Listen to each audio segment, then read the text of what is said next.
Good afternoon, Philadelphia, wherever you are checking out this episode of the Total Sports Live podcast here with yours truly, Jovan Alford. And it's been a long time since we last did a podcast. I think it probably was week three, I think, or was it week two? It was either week two or week three, where we're talking about some Eagles stuff, but also the Chicago Bears. So it's been a long time since we've last sat down and just talked about the world of sports, specifically everything in Philadelphia sports, along with the Philadelphia Eagles. But I felt that this was the perfect time to jump back in and do the podcast. I had planned, funny enough, I had planned on doing a podcast a few weeks prior back, wrote it up, everything, and to discuss the Eagles' embarrassing loss to the Dallas Cowboys, where they scored 21 unanswered points, but then just blew the lead in just ugly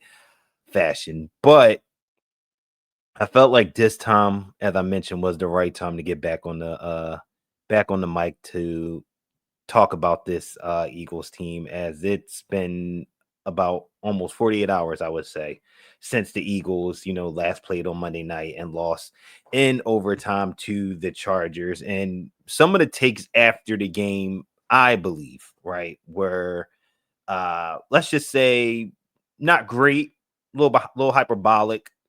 You can either say maybe abhorrent about what they saw from the offense, but more specifically, what we saw and what people were saying about quarterback Jalen Hurts. I felt like a lot of it was misguided. Obviously, sports fans, football fans in general are just reactionary, especially as they're watching the game and then after the game.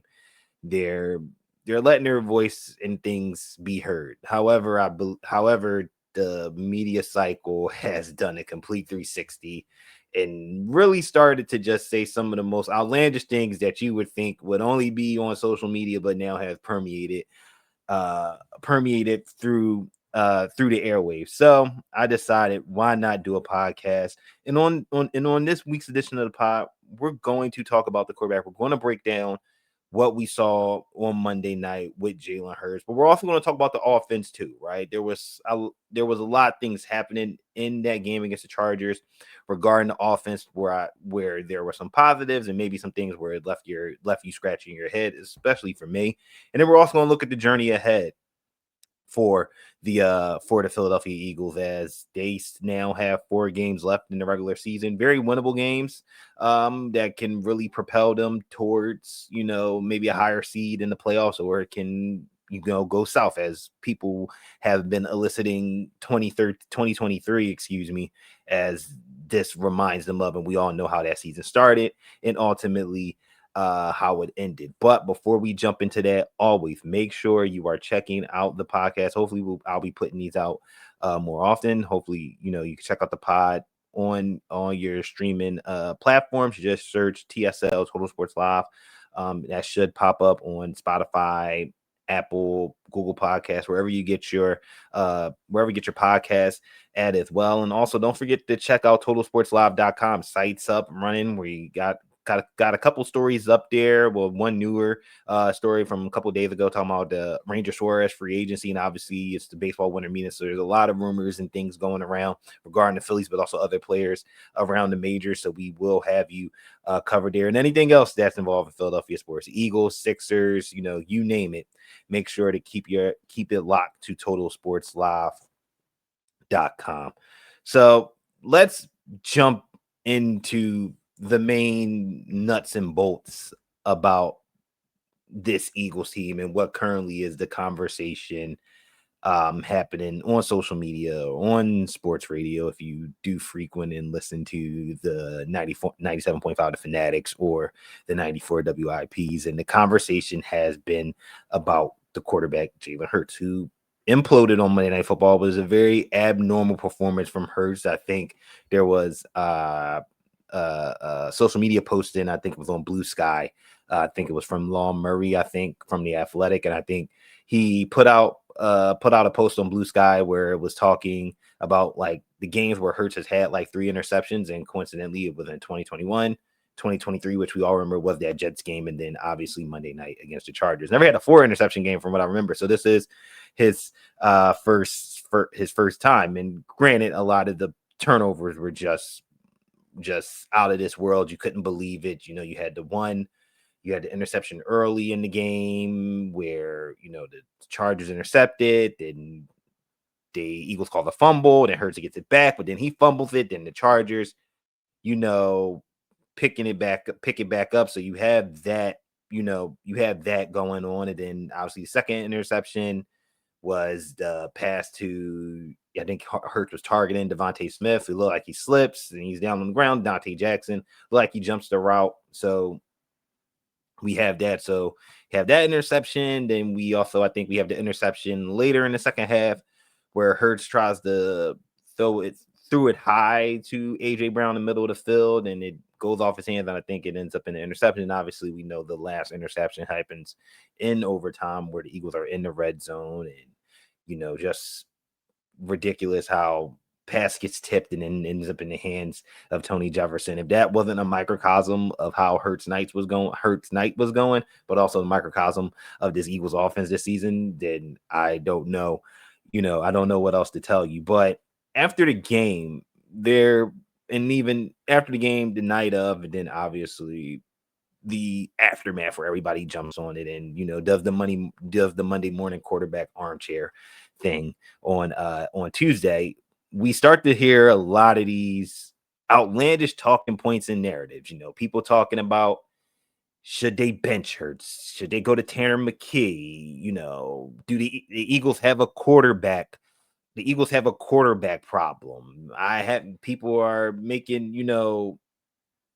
those type of statements about a guy who just led this team to the Super Bowl and won it earlier this year, if we don't remember, in February against the Kansas City Chiefs. And granted, if you want to say running game carried them, defense carried them, okay, if you want to go there, we can go there to that point. But if we do remember in that Super Bowl, he did outplay Patrick Mahomes.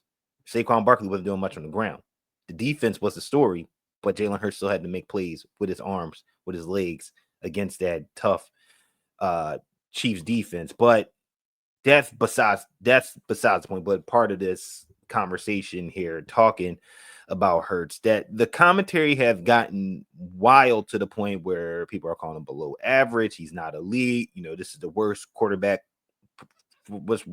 we saw from an Eagles quarterback, period. And it just seemed okay. Everybody just needs to relax. They need to take a chill pill. Like, let's really have some type of rational sports talk and conversation and not jump, from point A to point D, go 0 to 100. Like, let's kind of see what happened in this game and not try to do the whole, it's time to start the backup, even though we know in Philadelphia, the backup quarterback is always the favorite quarterback. Everybody loves the backup, right? Let me not say everybody. Most people like the backup. And when we look at what Hurts did on Monday night, it wasn't great, right? 21 of 40 for 240 yards, 0 touchdowns, 4 interceptions. There's no way about it. He did have a couple of nice throws in that game.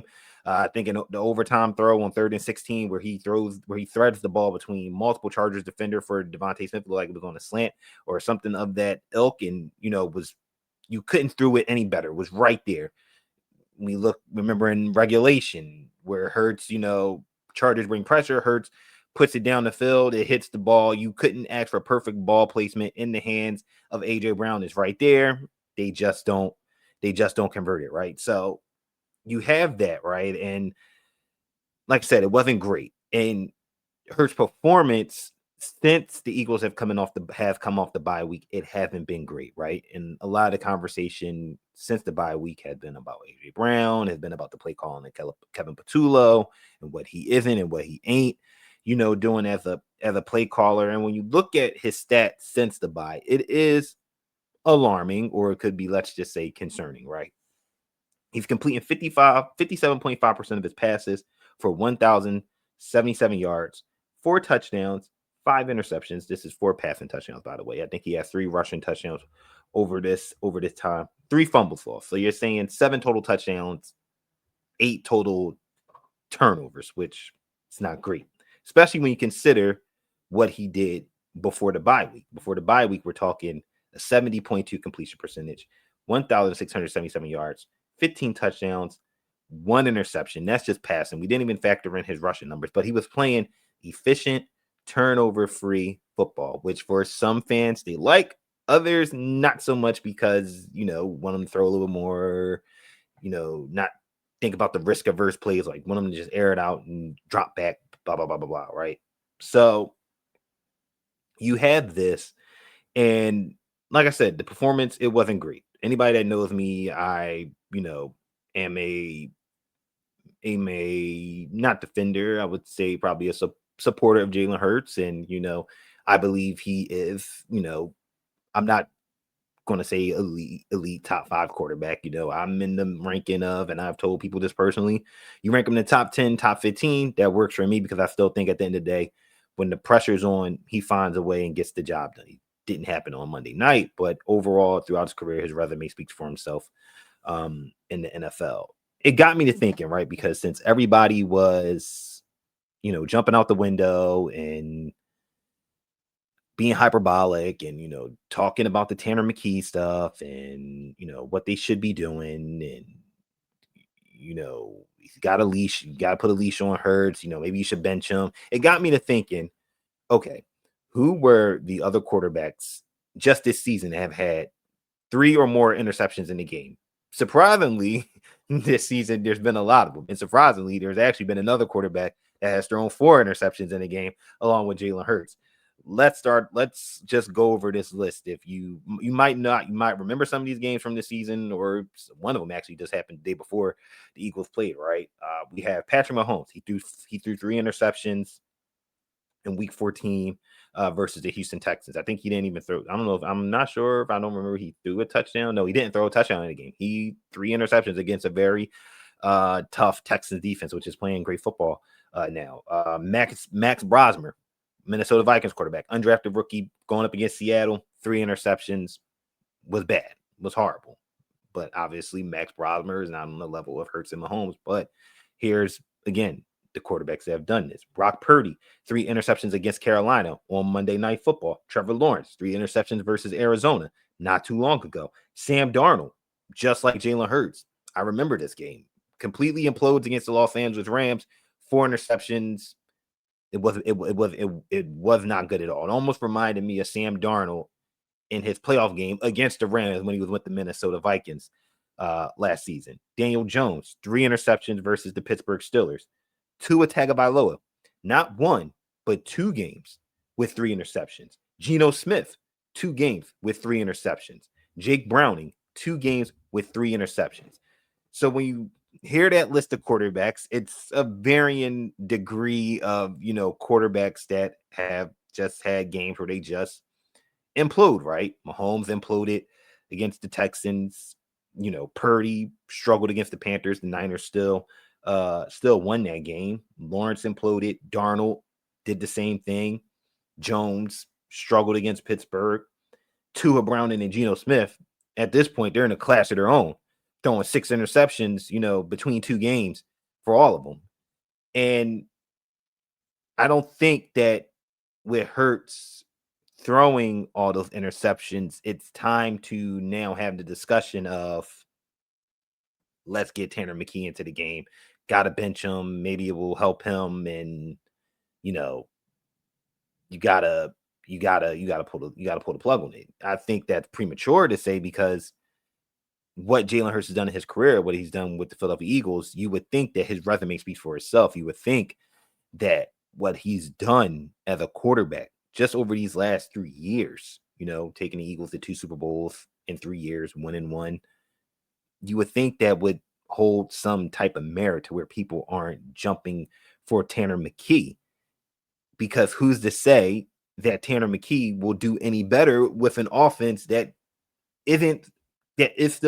still isn't playing a full 4 quarters of football, which has been an issue throughout this season. It's an issue that I've talked about, profusely, saying that this team does not do a good job stacking plays. They're not doing a great job, play callers not doing a good job stacking plays.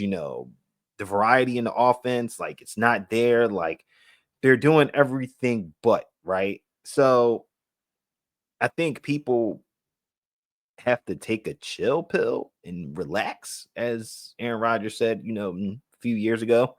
RELAX. Like people have to relax. Was it bad? Was it horrible? Yes, it was.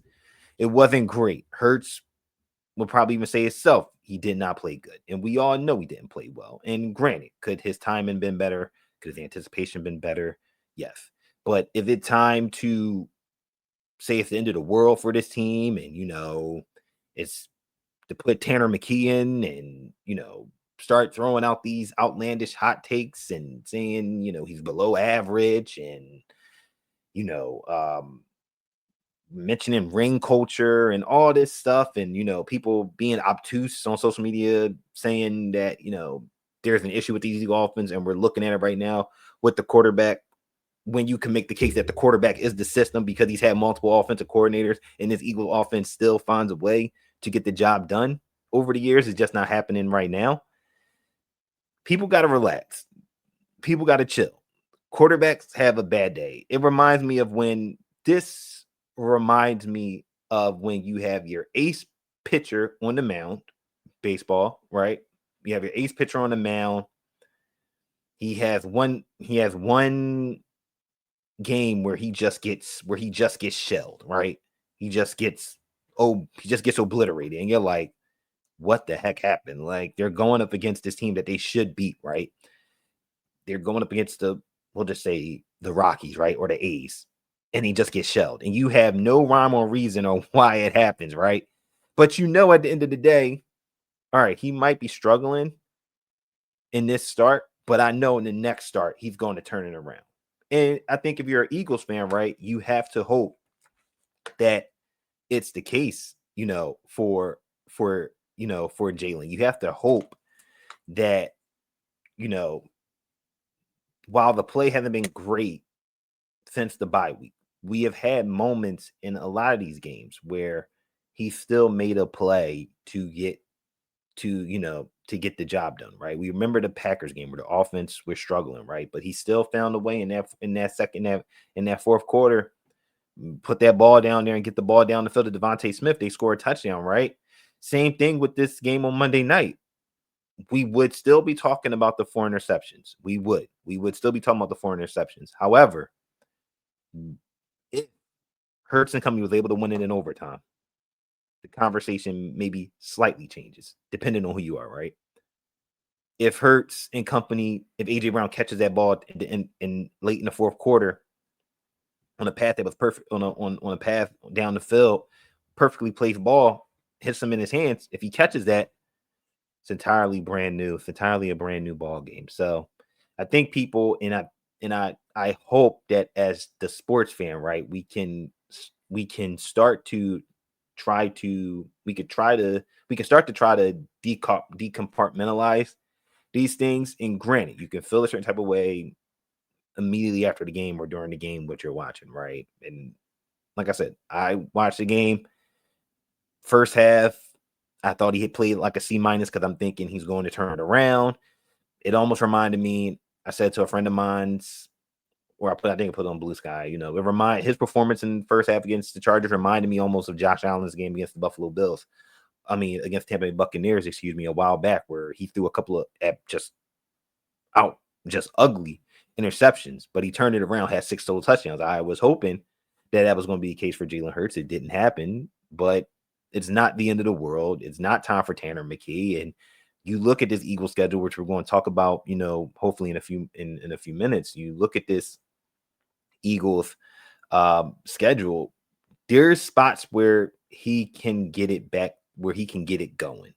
And it starts on Sunday against this Raiders team. And we're going to talk about the Raiders.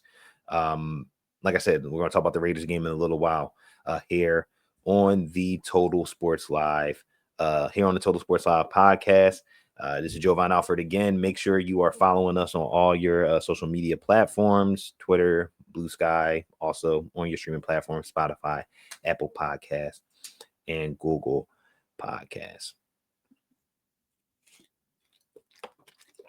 And speaking about Hurts, let's drive the conversation to the Eagles offense, right? And when we look at this Eagles offense, it showed, I would say it showed some glimpses, showed some signs of maybe they have something working. You just want to see them kind of stick to something and not so much um um go away from certain things. I think for me, coming out of this game on Monday night against the Chargers, obviously overtime loss, we did see them run the ball from under center, and making some throws, calling some passing plays from under center, and actually having some success. And if you're an Eagles fan, I think that you're kind of hoping that that continues going into this weekend for the rest of the regular season, that they do find a way to get more under the center, because as we saw, it worked. Grant Calcaterra as your blocking tight end and wasn't great. You might want to see Cameron Latu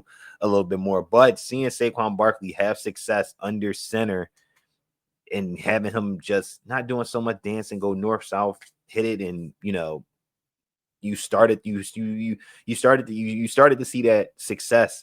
You started to see that success on the ground, and even on when they did the fake tush push formation where they pitched out to Barkley and he took it 52 yards. The blocking was just how you want it, right? Mulata maybe not had a hold, but receivers, tight ends, Darius Cooper, the rookie wide receiver, great blocking to help spring Barkley, and that looked like 2024 Barkley. And you might have thought that this was going to be the end of the game, but it wasn't, obviously. But to see that, it should give you hope. Now, on the other end of the spectrum of that, the fact that Saquon Barkley had 16 first half carries is great. The fact that he only had 5 or 6 in the second half is uncalled for. That's where the Eagles have to find that balance. That's where Kevin Patullo have to find that balance. It's great that you fed Barkley and got him going on the ground. You get Barkley going on the ground, and you don't have those penalties and those miscues, which they did happen, right? Penalties, obviously, in overtime, like we said, that led to Devontae Smith 3rd and 16. Penalties in the red zone late, in the first half, which takes you out of damn near guaranteeing scoring you a touchdown. You have to take a few steps back, and you're settling, for a field goal. Outside of those miscues, if you can get Saquon Barkley going on the ground, or maybe a Tank Bigsby, that makes the game easier for your quarterback. It helps your quarterback. Instead of being 1st and 10, it's, and after 1st and 10, if you can get it to 2nd and 5, 2nd and 6, 2nd and 4, now you can do a lot of different things offensively. And then if you can even get it to, if you run the ball twice and you have success, 3rd and 2, 3rd and 1. Maybe you go to a tush push, maybe you don't, right? But you now have the defense guessing of what you're going to do. But when you're playing behind the sticks and it's 2nd and long and 3rd and long, you're already tailor-made the defense on what they should expect and what they might get from you. So I think for the Eagles offensively, they have to figure that, part out as well. I think, like I said, I thought running the football from under center, even some of the throws from under center, was really good.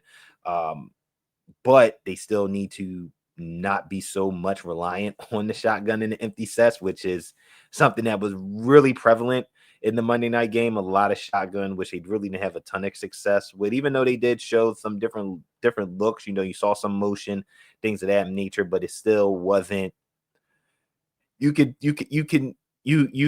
do shotgun, but you should not be overly reliant on it, which I felt like they were still being overly reliant on, empty sets and things of that nature, spanning inside zones, doing all those type of things, right? Which you shouldn't be, which you shouldn't be, which you shouldn't be, which shouldn't be the main focus of your offense. There should be a mixture. There should be something where defenses shouldn't be able to know this is what's coming, and we have to do these things. If you, like I said, if you are not playing behind the six and you're running the ball consistently from under center, maybe that opens up the play action game, or maybe then you don't have to settle for staying in shotgun, because this Eagles team is not really having a bunch of success right now, just in the shotgun right now. Your quarterback isn't having success in the shotgun. And speaking about the quarterback in the running game, this team still isn't doing design runs for Jalen Hurts. Now, many people have said that,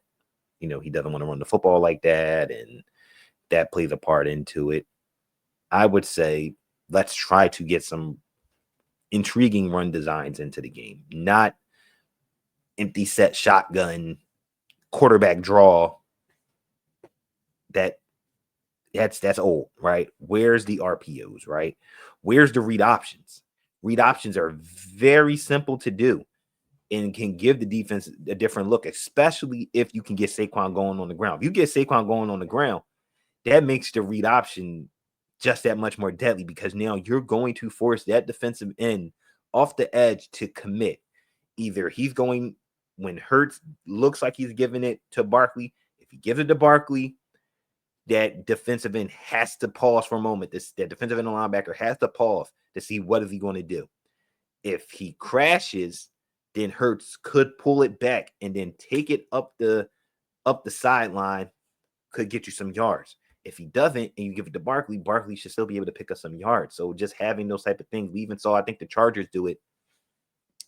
I think within the fourth quarter overtime, it was either one of those periods where we saw them even run a read option with Herbert, and we saw Herbert take off a lot of times. When the play was breaking down, it was just nothing there. He just stepped right up the pocket and just made something happen. And I think for Jalen Hurts, that's something you want to see him do a little bit more. In addition to the design quarterback runs, you want to see him, step up in the pocket and, just make plays. Don't so much go floating back, but that's hard when when you're trying to either wait for something to get open or the offensive line is getting pushed back. And we know how inconsistent the Eagles offensive line has been this season, from injuries to just guys just not performing at their best. So when you combine all those things, there's and not really having an established identity we can understand, you can see why this team is struggling right now to run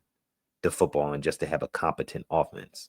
All those things matter. It's not just one person. It's not just the OC, right? It's not just the quarterback. Like, all these parts are the pieces to the puzzle. And if one piece of the puzzle isn't fitting in correctly, then you get what you get, which is what you're seeing, right now with this Eagles offense. But like I said, there were positives from this game. And if they can take those positives and continue to build on them for whatever this offense is right now for the last 4 games of the season, then there's something that they can hang their head on. That doesn't discount the fact that they will likely have to get a new offensive coordinator, because the Kevin Patullo experience has just not been great for no one involved. And if for a first time play caller, he has not done a great job. So obviously that will need to be fixed. That will not be fixed during the season. That's just not how the Eagles do things at this point. I mean, obviously in 2023, they make the change with Sean Desai and give Matt Patricia the play calling, but it seems like Sirianni isn't going to do that. He's going to ride with his guy. There won't be no switch to Scott Loeffler, the quarterback coach, or anybody else on the offensive coaching staff. It's Kevin Patullo's job, and Sirianni is going to continue to be mixed in. So we'll see if a lot of these things if you can salvage something from this offense that you can carry into Sunday against the Raiders, and for the remaining 3 games after Sunday's game against the Raiders. So we got one more point to bring up on the pod before we wrap up. And again, appreciate everybody for tuning in. Make sure you're checking out the podcast on all streaming platforms, and like I said, totalsportslive.com for everything all Philadelphia sports related. And let's talk about the road ahead for the Eagles, right? The road ahead is not treacherous, right? Even though they're 8-5 right now, when it looks like the sky is falling and people are treating this team like they're 5-8, it's not the end of the world. This team is actually okay. And I know the Dallas Cowboys are sitting there lurking in your rearview mirror. You can see them. If this was a car, you could see them in your mirror, and they're right there behind you at what are they, 6-7-1 or 6-6-1? I think it's either 6-7-1 or 6-6-1. 1. I think they are, what are they? 6-1. So they're sitting there lurking. They're sitting there lurking right now, and in the rear view. And you hope that the Eagles can get their act together, because the Cowboys are 3-1 division, while you are 2-2. Your saving grace for the Eagles is that the Cowboys have the Vikings, the Chargers, Commanders, and Giants. 2 winnable games, but the Chargers game could be tough for them. Granted, on how the Chargers, have played the season and what they're also fighting for, right? They're fighting for a playoff spot. They're trying to fight to possibly win the division, but it looks like the Broncos are running away from that. And when we look ahead for the Eagles going forward, the last 4 games: Las Vegas at home, Washington at Buffalo, then the Commanders again. You look at that, you see the name, you see the teams, you see the records off the top of your head. You're saying 3-1 at the best, right? You would love 4-0, but that game at Buffalo in week 17 is going to be a very tough game. Buffalo's also competing, to keep up with the Patriots in the AFC East, but also to lock in a playoff spot of their own if they can't get that. And, they're in the wild card. So that will be a tough game. And fans can think about that, look ahead, 3-1, 4-0. But if you're the Eagles, the only job here is to go 1-0 on Sunday against a Las Vegas Raiders team that has not been good. A Raiders team that has dropped 7 straight games, that has lost by an average of 12.4 points per game, that is struggling to run the football at 72.7 rushing yards per game. I don't have no worries in the world that the Eagles should not be able to stop this Raiders running game with Ashley and Genty. I don't have no worries about that. I think the way that this defense played well and adjusted in that game against the Chargers with their running game with Kamani Vidal and Omarion Hampton, I have no fear that they won't be able to.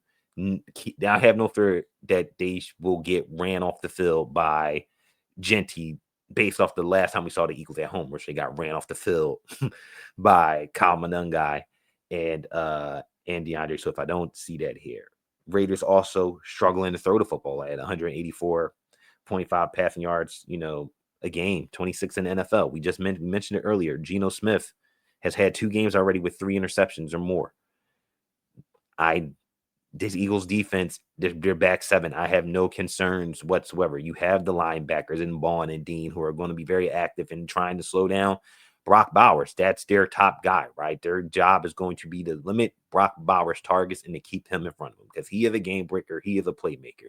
The Raiders' record might be what it is, but we cannot discount what Brock Bowers is as a player and what he will be as a player in the NFL. And that's going to be a tough assignment for Bond and Dean. But if you slow that down and slow him down, now you're just leaving your cornerbacks to do their job against their receiving core, which is, it's okay. It's not nothing spectacular. It's not Quentin Johnson, Keenan Allen, and it's not Quentin Johnson, Keenan Allen, and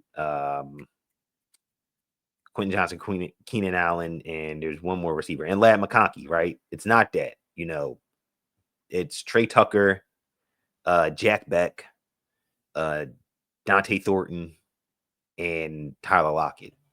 Granted, all those guys bring something different to the table, right? Lockett, slot guy, can stretch the field. Thornton has the speed and the size to stretch the field. Tucker even has speed, to do some damage. But if the Eagles pass rush can get home, right, and the way that they were able to get home on Justin Herbert, I think, sacking him 7 times. If that front 4 can get home and you bring the occasional 5th guy, whether that be Bond or Dean, through the middle, this Eagles defense should be able to keep Geno and company under check. And let me not even say that Geno isn't playing, excuse me. It's possibly Kenny Pickett. So that even makes things even better. You know what Kenny Pickett is. He was on your team last year and you saw it. So I think if you're the Eagles, you should be able to do something against Kenny Pickett. So that is something to, keep and to keep an eye on. Then when we look at defensively for this Raiders squad, they only give up 3.9 yards per carry, but allowing 130.8 rushing yards per game on the ground on the road. Again, this screams, like we've been saying last few weeks, game against Dallas, game against Chicago, run the football. This is the game where you establish yourself at the line of scrimmage, in the trenches, at the point of attack. You beat them up on a point of attack. Good things shall and will happen. You just have to go and actually do it. So if I'm the Eagles, that's the game plan. Get Saquon, get Tate Bigsby going on the ground. Because once you do that, you get that defense to start coming up a little bit. That's when everything down the field opens up for the AJ Browns, for the Dallas Goddards, for Jahan Dotson, for Devontae Smith. Those things will open up, but you have to get started. You have to commit and establish yourself on the ground to open up your passing game. Because in your in your in your situation right now, your best offense right now is your your running game. Your identity is your running game. It's not your passing game. You are a run first, pass second team, not a pass first, run second team. So you have that. All Eagles offense just has to worry about, they have to worry about Max Crosby. They cannot let him take over and dominate the game, which he's very capable of. 9 sacks, 25 TFLs, 18 quarterback hits. He's going to be a tough handle, and that's going to be up to the tackles. Their job, Malata, Fred Johnson, their job is going to be to try to keep Max Crosby in check. You keep him in check, you will have a chance to win this game. And another thing that the Eagles will have to watch out for in this game is Eric Stokes, the veteran cornerback who signed with the Raiders on a 1-year deal from the Green Bay Packers. He's played really well this season, really good, and I think he's going to be in line for a nice payday, whether it's from the Raiders or whether it's from another team. 59.6 completion percentage allowed on targets this year, 7.7 yards. He's only given up 7.7 yards per completion, 88.5 passer rating, and only giving up one touchdown this season. It's going to be interesting who he matches up with. Will it be AJ? Will it be Devontae Smith?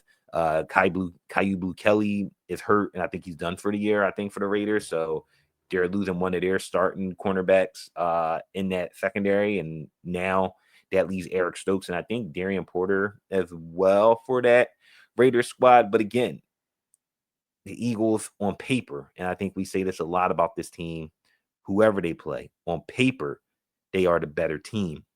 The thing is, can they actually do it? Can your offense not get in his own way? Can your quarterback not implode? The answer to those questions, I think they won't get in their way, and I think the quarterback will bounce back. And if that happens, and your defense plays like how it did on Monday night, they will win this game. Will it be by the spread of 11.5? No one knows right now, right? No one knows. But if they do their job, this team, again, they can only take it one game at a time. They can't look ahead. If they go every week and just go 1-0, 1-0, 1-0, and just try to build some semblance of figuring this thing out, they should be able to win on Sunday.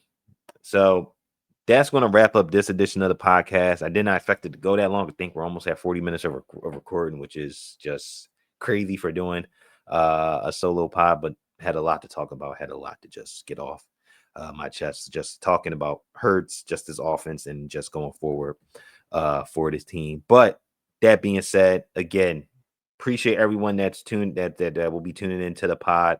Again, make sure you're checking it out on your streaming platform, Spotify, Apple, Google Podcast, all right there. TSL Podcast, Total Sports Live, right there. Also, totalsportslive.com podcast will be posted there as well. But also for your Philadelphia sports news, like I said, a lot of things happen in Philadelphia sports right now. Eagles, your situation. The Sixers are actually playing some good, fun basketball this season. Everybody's healthy for the most part, so you got that. And then, like I said, the Phillies. Phillies are making a lot of noise right now. Kyle Schwarber is obviously back on the 5-year, $150 million deal, which is huge. Now, the next up will be what can they do with JT Realmuto? Will they be in the market for, for a Japanese player or two?